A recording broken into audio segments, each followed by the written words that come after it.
Welcome to MindMastery Accelerator. I am your co-host, Executive Coach Vernon Webb, and I'm here with your other host, Attorney Sean Arnold, international speaker and two-time author on Amazon. Sean, how are you? Number one bestseller. I'm doing fine this evening, Vernon. How are you? I'm doing great. I'm excited that we're following up on our previous podcast because we're going in a different direction. We shared information about the importance of being able to make mental projection and how that comes into your becoming a fearless entrepreneur. We covered 2 points that I thought were very important for success. One was the mental projection that strengthens your internal senses, and the second was about your points of reference. Okay, so let's start with mental projection. Can we dive deep on mental projection for just a minute? Uh, Tell me why it's such a valuable experience and exercise.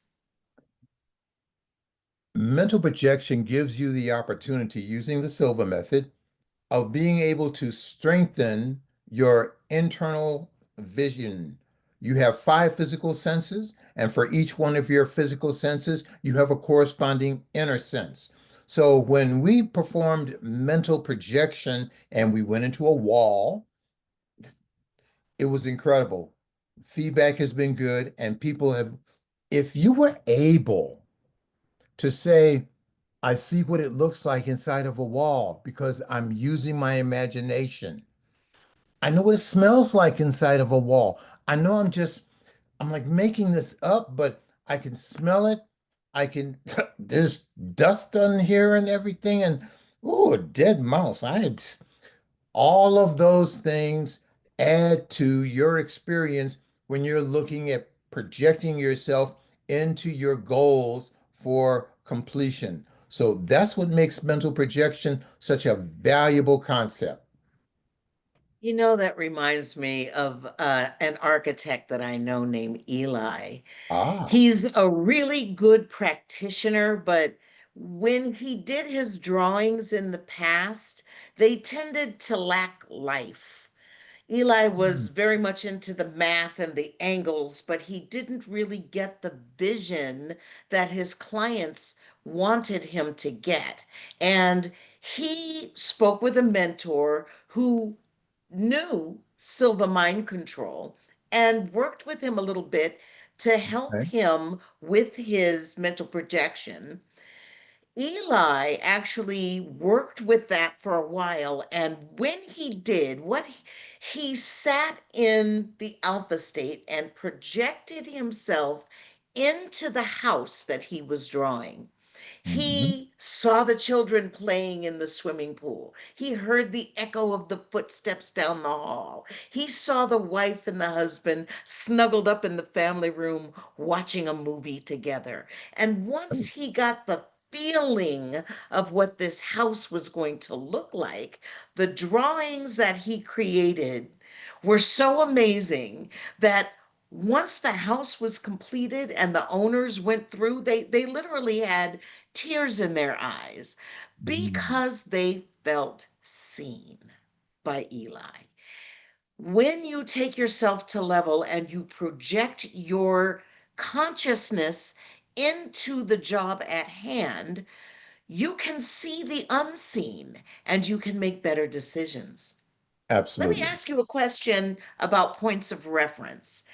Let's go a little bit deeper on those points of reference. Why are they so important in terms of our personal growth?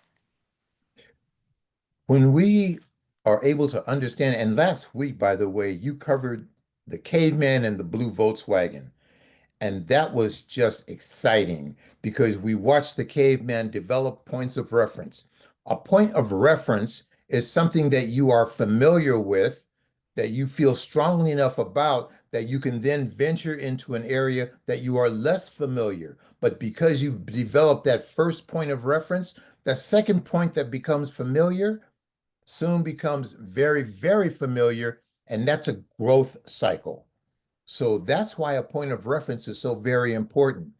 What we're doing, Sean, is that it's all about the mind. What you think and believe is where you are going to end up, what you're responsible for. And developing points of reference is what gives you that linear growth pattern that lets you know, I've learned this much, now I've learned that much. Let me give you an example. You've learned to walk. Nobody handed you a manual. But what you did as a baby is you watched these big people putting one foot in front of the other. And you said, I want to be able to do that. I want to be able to, to get from point A to point B like they do. Because this crawling thing's got to go. So you watched them. You see that they were upright. That was important. So you said, well, how am I going to? Oh, grab hold of that chair, that leg on that chair. And you empty, put it right up there. Okay, now I'm up like they are. And as soon as you took that first step, you know what happened? You and I both know what happened. You fell on your butt. Babies don't know that failure can't do? No, I just hit it again. I will do this.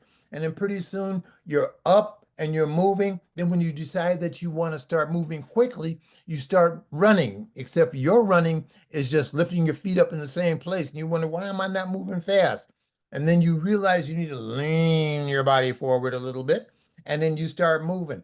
Once you're up and you're running to your parents, it's like, catch me if you can, and you are gone. And it is such a joy to watch a child who first learns to run, but his points of reference, watching people do what it is that he wanted to do, they modeled for him, being able to balance himself. Okay, I got that. Being able to put one foot in front of the other, from being able to stand. Okay, he developed points of reference. We all did if we're walking. Absolutely. Last week we spoke about, in terms of points of reference, how Hmm. when the conquistadors approached Oh, the South oh, American coast, oh, that the was good. people who were living there could not see the ships. I imagine a scene of a young girl, of course, she's a girl, standing at the shore, and she's looking out along with her other tribes folks. And they're looking out and they don't really see anything definitive, but they do see weirdness in the waves and they see weirdness in the birds. They see weirdness in the spray of the water, but they don't see the ship. But my young girl, Lonnie, Okay. she remembered seeing a painting of a canoe Hmm. once back in the day. Hmm. And that canoe gave her a point of reference. It sparked a memory in her, and suddenly she was able to see the ship. In my mind's eye, Lonnie then turns to her fellow tribespeople and she said, "Hey, don't you remember back in the day we had this painting and it was a canoe?" And she goes into this vivid recollection of that canoe, and it's so vivid that she transfers her points of reference to her Hmm. fellow tribesmen, and everybody looks out over the water and they can all see the ships. You know what was interesting about that points of reference ties to the blind spots that we experience. If we don't have a point of reference, we create what are known as a scotoma. That's a fancy word for blind spot. You can't see it. It can be right in your face, but you don't see it because you have no point of reference. So that blind spot stops you from seeing opportunities. And when you don't see opportunities, you can't move forward as an entrepreneur, let alone a fearless entrepreneur. So, really, what you want to do is learn as best you can what your blind spots are and allow yourself to see things that you've never seen before, because that's how we grow. Absolutely. And some of those blind spots stem from our belief system. So, Vernon, Why is it that before we do something really important or impactful in our lives, Mhm. our subconscious mind asks the question, am I worthy of this? Why does that happen? When we're babies, first 7 years, we have no control over what our belief systems are. In fact, you are told what to believe. Come December 25th, you are told that if you act right, a big fat man in a red suit is going to bring you toys, and nobody could tell you different. Of course, after a while, you realize that wasn't what was happening. But again, you had no critical thinking faculties in the first 7 years. So whatever it was that you were told, you believed it. If you were told that you were slow in school, then you know what? You believed it. You were told that you were ugly, you believed it. So wow, doing bad in school and you're ugly. You got bad hair and you can't get any girls. Yeah, and you're ugly too. So now, with those beliefs in mind, you start limiting what you think you can do as your belief system. And that's what causes people not to go after their goals and objectives. I mean, like playing Tom Sawyer?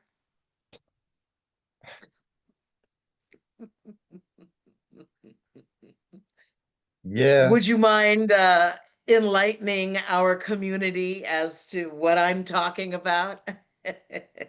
when I was in elementary school, our class was putting on a play, Tom Sawyer, and they wanted me to play the part. I just couldn't do it. I I didn't want to be seen. What if I mess up? What if I say something wrong? Then they would laugh at me, which they did anyway, because they saw that I was really upset about trying to play that role. And that has been with me every time I think about standing in front of people, expressing myself, doing what it is that I think I should be able to do, but I just can't. I can't do it. And so that's impactful for me. I had to relearn how I see myself and how I can express myself in front of a group of people. Mhm, absolutely. So you may have developed that belief when you were younger that does not support you, but the point here is that you can rewrite that script.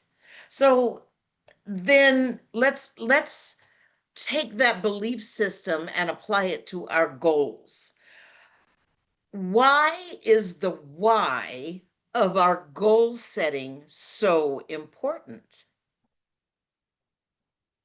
You have to know why you want to go after your objective. Why do you want your goal? That's your motivation. Why do you want this? How important is it? And so, because you have your why, when you wake up in the morning, your feet hit the floor, I know why I want to meditate. I know why I want to visualize certain goals, and I want to see myself achieving those goals. And that why, that's what moves me forward because I am going to enjoy being successful. I'm going to enjoy feeling very good about myself. That's why I do it. Mm. You know, there was a gentleman that I know named Derek, and he is a very successful businessman. He Mm. has always chased money and titles and accolades, Hmm. and he ran into overwhelmed like it was a brick wall, and he was forced to take some time off. And while he was taking time off, he went down south to visit his mom, and he got to messing around in the attic and he found some boxes of stuff that he had when he was a kid. He found one box in particular that had a letter in it that he wrote to himself when he was 12 years old. He wrote Wow. it to his future self.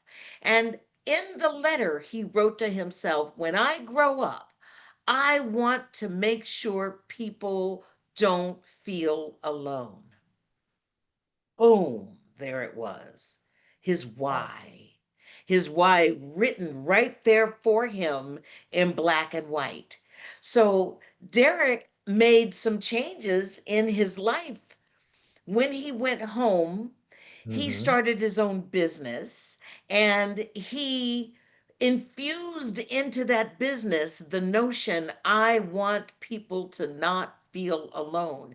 His business soared. He was already a good businessman. He knew how to run a business, but this time he's running a business that has spirit and that has soul. And he looks around the office and he can hear the difference in the way that people are buzzing around the office. They're excited to be there. They're happy to help him make his dreams come true. So you see, it's extremely important to actually attach your why to your goals. You've heard us say your why should make you cry. If your why doesn't choke you up, if your why doesn't make you stop dead in your tracks and kind of contemplate what you're doing, then you need to think a little bit deeper and connect a little bit deeper. When you connect your goals to your whys and they're in perfect alignment, you're going to find that this acts as fuel. It can really take you into the stratosphere so that you can really build the life that you want. When you know your why, the how will find you. Let me ask you That's this true. question, Vernon, about change. Why is it so challenging? Why is it that I want to achieve something and I nearly have to drag myself kicking and screaming up the ladder of success? Why is this happening? You ask good questions. We're hardwired not to change. And that's not a bad thing because it keeps us safe as far as our subconscious minds are concerned. If you stay where you are, don't make any waves, you'll be all right. You'll be safe. Stay in your comfort zone and you will stay safe. But if you venture outside your comfort zone and you start talking about changing something, then it begins to draw the question, well, first of all, are you worthy of it? That's what's really important. Are you worthy of it? And when you start stepping outside of your comfort zone, what's going to happen then? You're going to become uncomfortable. So as soon as you become uncomfortable, you say, well, I should probably get back inside my comfort zone because that's where I was comfortable. But there's no growth in the comfort zone. And everyone wants to grow. Everyone wants to grow. But if you don't change, you can't grow. You can't grow if you don't change. So once you understand the difference there, why that's such a stretch, decide that first of all, you are worthy of the change. You're going to enjoy what you're going to get as a result of the change. And you start with thinking about what it would look like if you were to change. Well, if I were to change, I'd be in touch with my feelings if I were, which is really why people make decisions. Oh, yeah. Oh, yeah. We make decisions emotionally, then we decide that this is the logical reason we made that decision. I remember Absolutely. when my younger brothers pooled their money together and bought a Mercedes, old Mercedes, but it was a Mercedes and they owned it. And so I said, well, can I drive it? They said, do you know how? And I said, accelerator here, brake here. Isn't that, they say, obviously you've not owned a Mercedes. You have to look straight ahead. You don't look one way at the people or the other way at the people. You look straight ahead because you know that the people are looking at you. And I'm like, you're right. I don't know how to drive a Mercedes.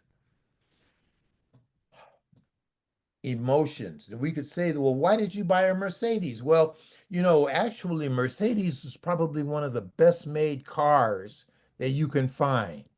The engine, that German engineering, can't beat it. But you and I both know that when you are driving Mercedes like that, you don't have to look at the people because you know the people are looking at you. This reminds me of the story of Leo, who lived in a glass room. Leo walked around this glass room. He would take 80,000 steps a day around this glass room. And one day, one of the walls retracted so that he's now in a three-wall room. He's still going around and around and around and around, 80,000 steps a day around this room. And then one day, somebody walks in through the wall and says, "Interrupt the pattern." Leo stopped and he looked, and he Wow. noticed for the first time that that wall was missing. And he walked out of that glass room for the first time in years. He interrupted the pattern of the loop that he was in. And that reminds me of basically how we think. We generate 60 to 80,000 thoughts per day, and 80 to 90% of those thoughts are the exact same thoughts that we had yesterday. Yep. Thinking is a habit. It And so absolutely. you want to break out of that habit of thinking and get into a zone of discomfort with respect to your thinking, because that is, as Vernon is telling you, where the growth happens. You know, it's interesting. A wasp, you can't rationalize all that. When a wasp flies home with some food, it drops the food just outside of the door, goes inside of its nest, walks around in a circle 3 times, and comes back out, picks up the food, and takes it in. Now, when that wasp lands and puts that food just outside of his door while he is inside walking around, move it a quarter of an inch. The wasp will come out. He'll see that the food has been moved. He will move it back where he left it and go back inside and walk around in a circle 3 times. Move it again. He'll come back out. He'll see that the food has been moved. He'll move it back where he had it, go back inside and walk around in a circle. He will continue to do that until he dies of starvation. Let's not be like the wasp. I was thinking there are so many lessons in that story. So let's chat with our community for a moment, Vernon. We've given them a lot over the last couple of classes, the last couple of episodes. We're going into some things that people really have no point of reference for. Good. So, what should they be doing over the next week in order to help them get up to speed and move forward with us as we continue on our journey of identity transformation? Your when I work with clients, I have 3 things that I require, and they are non-negotiable. First, you have a goal. That's pretty easy for most people. They say, okay, yeah, I got a goal.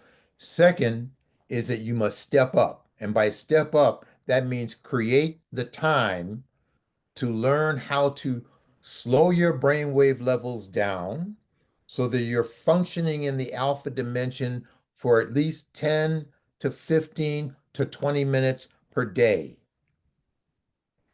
And then the third is that you got to be coachable because as a coach who deals in mind development, neuroscience, I'm going to ask you to do some things that you're going to say, you want me to do what?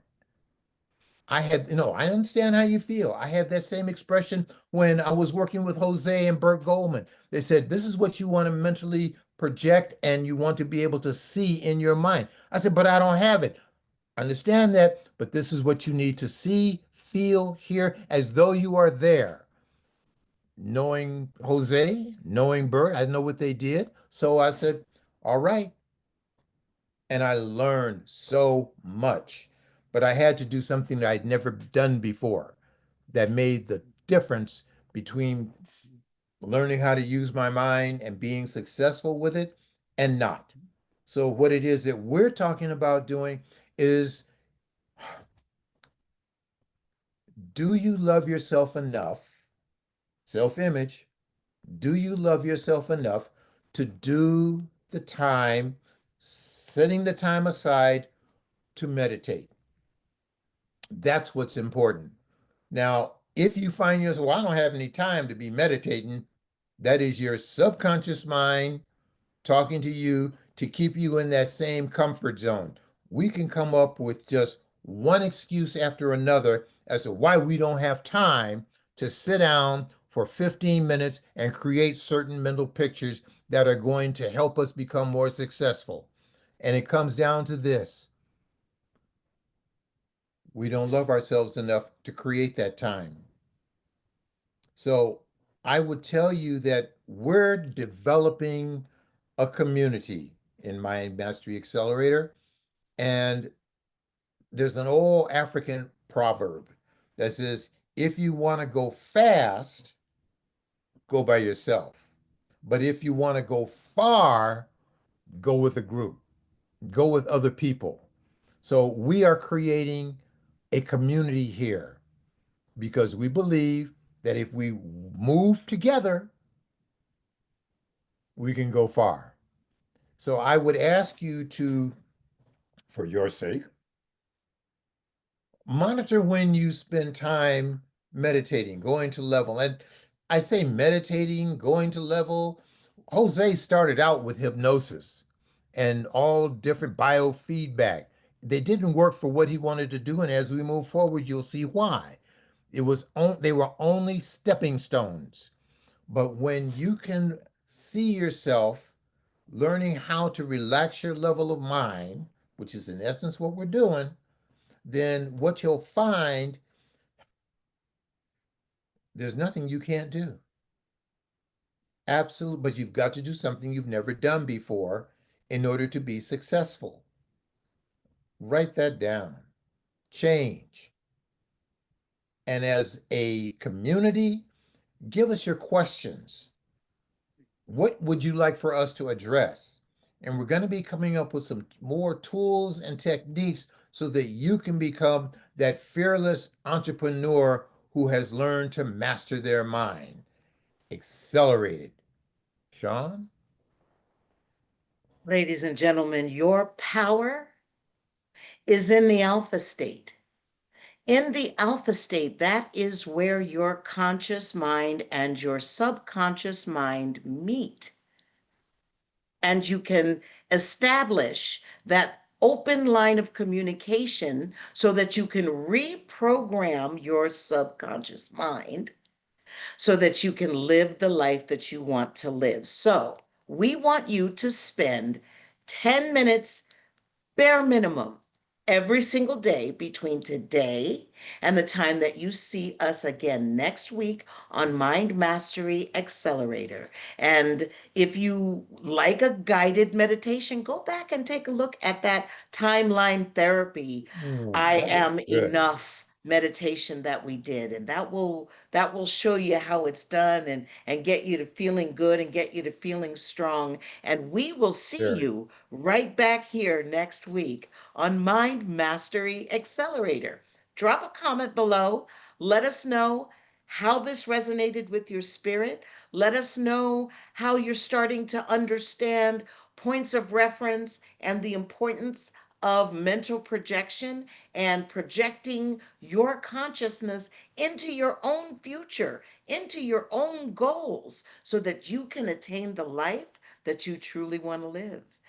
Give us a thumbs up Absolutely. and share this video with someone that you know needs an attitude adjustment.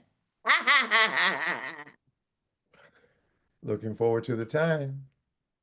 We'll see you next week on Mind Mastery Accelerator. Bye bye. Bye.